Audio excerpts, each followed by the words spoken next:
बाहुबली तो आपने देखी होगी, उसमें ये वाला जो एक डिवाइस दिखाया गया है, तो आपको क्या लगता है कि वो बस राजामौली सर की इमेजिनेशन थी? बिल्कुल नहीं। उन्होंने ये डिवाइस ठीक उसी तरह से दिखाया है जैसे हमारे एंशियंट इंडिया में किसी समय पर एक राजा ने इस्तेमाल किया था। और भल्लाल देव का ये चैरियट भी इंडिया में एग्जिस्ट करता था, बल्कि ये चैरियट तो हमारे एक राजा को मजबूरी में खुद इन्वेंट करना पड़ा था, क्योंकि उनके सामने दुश्मन ही इतना खतरनाक खड़ा था। लेकिन फिर ऐसा कुछ हुआ कि जिसकी वजह से ये चैरियट भारत का कोई भी दूसरा राजा कभी इस्तेमाल नहीं कर पाया। लेकिन क्यों? सारी बातें जानेंगे आज के इस एपिसोड में, तो वीडियो को आखिर तक जरूर देखिए और प्लीज आगे बढ़ने से पहले वीडियो को एक लाइक जरूर कर दीजिए।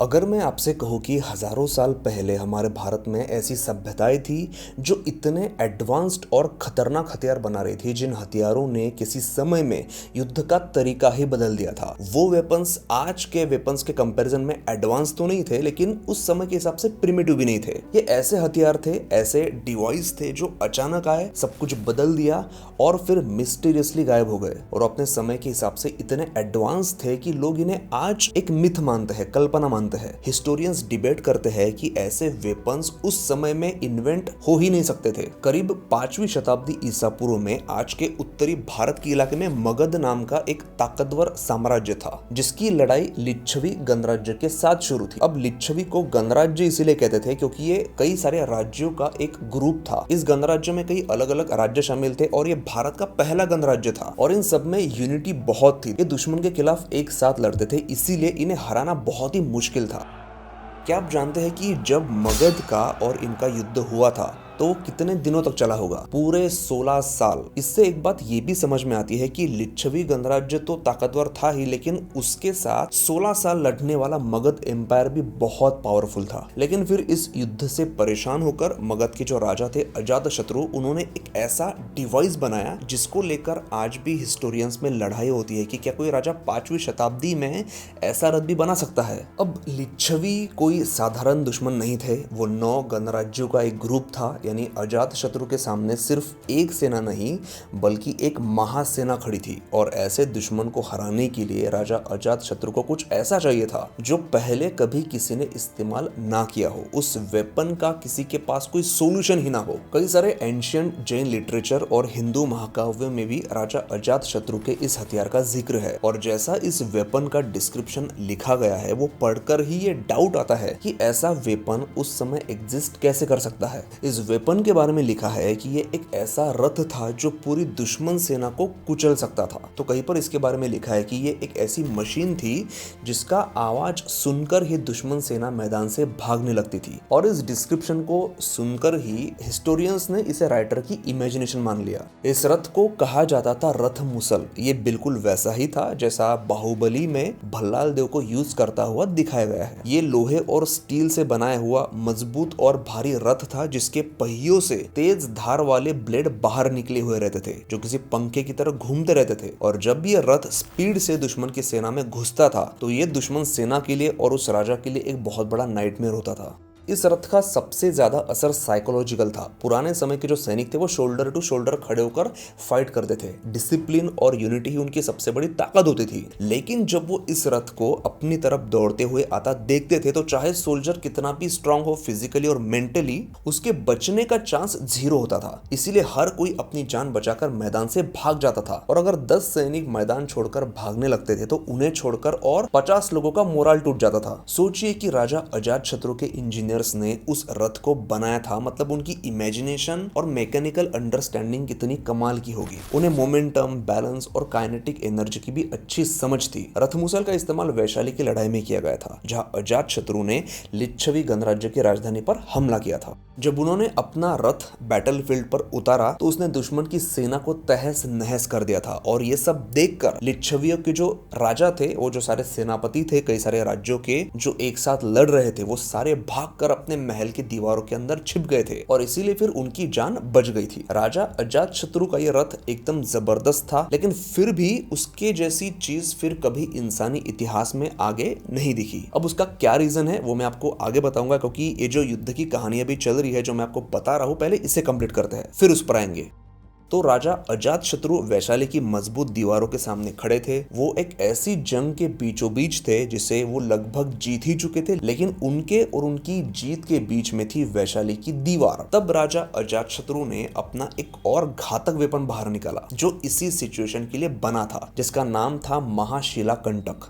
महाशिला यानी विशाल पत्थर और कंटक यानी हथियार, यानी द ग्रेट स्टोन वेपन। कई सेंचुरीज तक हिस्टोरियंस यही मान रहे थे कि महाशिला कंटक यानी इंग्लिश में कैटापल्ट, इसका जो आविष्कार था वो ग्रीक लोगों ने किया था 4वीं शताब्दी ईसा पूर्व में।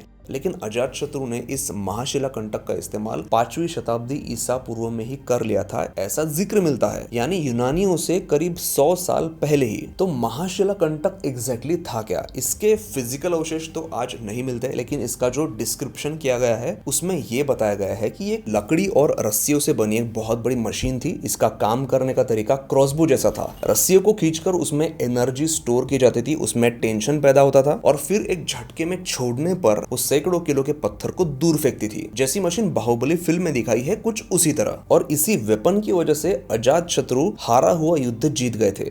कुछ जैन ग्रंथों के अनुसार इस हमले में इतने ज्यादा पत्थर फेंके गए थे कि 1 लाख से ज्यादा लोग मारे गए थे। अब ये आंकड़ा थोड़ा एग्जैजरेटेड हो सकता है, लेकिन ये बात तो सच है कि ये वेपन्स बहुत ही ज्यादा खतरनाक थे। अब देखिए, इस वीडियो में मैं सिर्फ एंशिएंट इंडिया में यूज किए गए जो वेपन्स है उस पर ही फोकस कर रहा हूँ, इसलिए मैं इस युद्ध के बाकी के जो एस्पेक्ट्स है उन पर बात नहीं करूंगा, क्योंकि ऐसा भी बिल्कुल नहीं था कि ये जो युद्ध है ये राजा अजातशत्रु सिर्फ इन्हीं 2 वेपन की वजह से ही जीते थे। इस युद्ध को जीतने के पीछे इंटरनल पॉलिटिक्स भी एक बहुत बड़ा रीजन था। राजा अजातशत्रु की एक तरकीब भी थी जब उन्होंने अपने एक आदमी को लिच्छवी में भेजा था जिसने उस गणराज्यों के सारे राजाओं में फूट डाली थी। अगर वो कहानी आप जानना चाहते हैं तो मुझे आप कमेंट करके बताइए, मैं उस पर एक अलग से एपिसोड जरूर बनाऊंगा।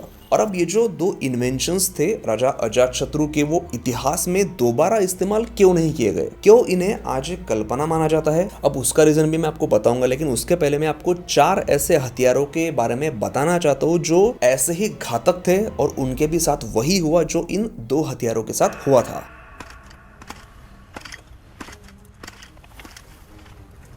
ऑक्सफोर्ड यूनिवर्सिटी के पिट रिवर्स म्यूजियम में एक वेपन रखा हुआ है। इसे सबसे पहले इस्तेमाल किया था मराठाओं ने और इसका नाम है कटार। ये देखने में एक छोटी सी तलवार लगती है जिसके हैंडल का आकार जो है वो इंग्लिश के कैपिटल H जैसा होता है। इसे पकड़कर जब कोई ताकतवर योद्धा घोंसे की तरह मारता था तो इस घोंसे के साथ उसके पूरे वजन और शरीर की ताकत एक शार्प पॉइंट पर कॉन्सेंट्रेट होती थी, जिससे सामने वाले को एक झटके में खत्म करने की ताकत इस कटार में थी। अगला हथियार है दंड पट्टा। इस हथियार के मास्टरमाइंड भी थे मराठा योद्धा।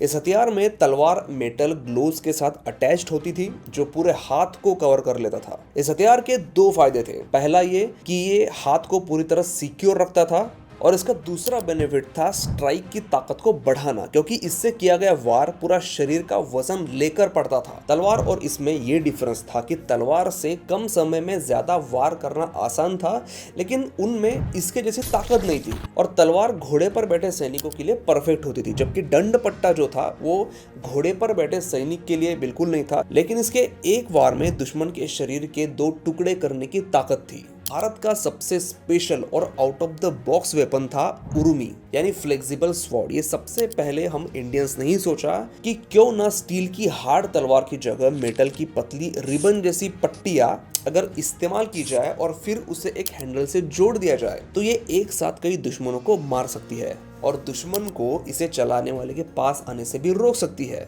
अब जब योद्धा इसे घुमाता था तो वो हवा में घूमते हुए एक धातु की चाबुक की तरह चलती थी और इसका पैटर्न जो था वो बिल्कुल अनप्रेडिक्टेबल था, इसलिए कोई भी दुश्मन इसे चलाने वाले के करीब जाने से भी डरता था। और अब आते हैं एक और आइकॉनिक इंडियन हथियार पर जिसका नाम है चक्रम। एक गोल मेटल की डिस्क जिसके किनारे बहुत ही शार्प होते थे। ये ठीक भगवान श्री कृष्ण के सुदर्शन चक्र जैसी होती थी, लेकिन ये थोड़ा छोटा और हल्का होता था। आज भी सिख धर्म के प्रतीकों में इसका निशान देखा जा सकता है। अब सवाल ये उठता है कि रथ मुसल और महाशिला कंटक जैसे अद्भुत हथियार अचानक गायब क्यों हो गए? रथ मुसल जो वैशाली की युद्ध में इस्तेमाल हुआ था उसके बाद उसका जिक्र इतिहास में कभी नहीं मिलता। इसका रीजन ये है कि उस समय में युद्ध सिर्फ पावर का नहीं, नॉलेज कंट्रोल का भी गेम था। सिर्फ राजा के करीबी और भरोसेमंद लोगों को ही ऐसे टेक्नोलॉजी का मेन इंग्रेडिएंट, मेन सीक्रेट पता होता था। उनकी सिक्योरिटी भी बहुत ज़्यादा होती थी और उन्हें पूरी तरह से आइसोलेटेड रखा जाता था। और अगर किसी ने जानबूझ के दुश्मन के साथ मिलकर इस सीक्रेट को लीक किया तो उसकी मौत तय होती थी। इसीलिए ये नॉलेज ज़्यादा फैला नहीं, क्योंकि कोई भी राजा ये नहीं चाहेगा कि किसी ऐसे वेपन के बारे में जिसका इन्वेंशन उसके राज्य में उसके किसी इंजीनियर ने किया हो, उस वेपन के बारे में उसके दुश्मन को पता चले। उन्हें पता था कि नॉलेज ही असली हथियार है और जिसके कंट्रोल में नॉलेज रहेगा, पावर भी उसी के पास रहेगी। उम्मीद है आज का एपिसोड आपको अच्छा लगा हो। प्लीज़ वीडियो को लाइक ज़रूर करिए, जिससे हमें ऐसे ही और वीडियोस बनाने के लिए मोटिवेशन मिलती रहे। वीडियो देखने के लिए बहुत बहुत धन्यवाद।